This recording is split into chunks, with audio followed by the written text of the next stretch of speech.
Hey, what's up, ComSci community? I'm back with day number 21 of my 100 Days of Code challenge.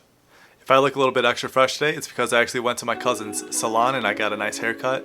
So I'm going to show you a before of how crusty I was looking, and I'm going to show you how I'm like a little spin around and how I look now.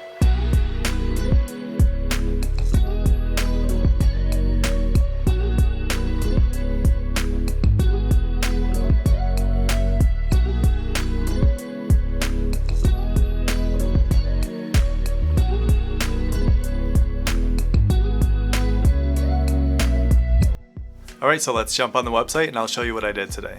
So yesterday I was left with a pretty big mess because I had just added the viewport meta tag, and that changed up the style on a few things on the website. So I went back and I changed the size of the buttons, the headers, and the icons to make them look more normal sized. Then I went through and got rid of all the awkward spaces.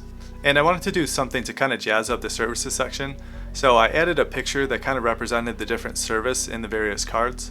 And I gave it a really subtle effect, and I personally think it looks good. If you have any feedback though, feel free to let me know in the comments. And what's nice about these pictures is that they're highly optimized. I reduced the file size by a lot just by reducing the size of the actual picture and just by reducing the quality, and it still looks great, especially considering the fact that it's such a subtle effect on the background of these cards. And that way it's not going to slow down your website at all.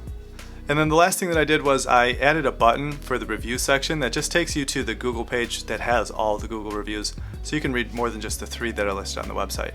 So with that, I would say that the mobile display is actually complete. All I need to do now is add some breakpoints and make sure that this looks good on various viewports, and then this website is pretty much complete. Alright, well that's all I have today. Thank you guys for tuning in. If you like this, be sure to give it a thumbs up and subscribe if you want to see more videos. I still have another 79 days to go in my 100 Days of Code challenge, and I'll see you tomorrow. Have a great day.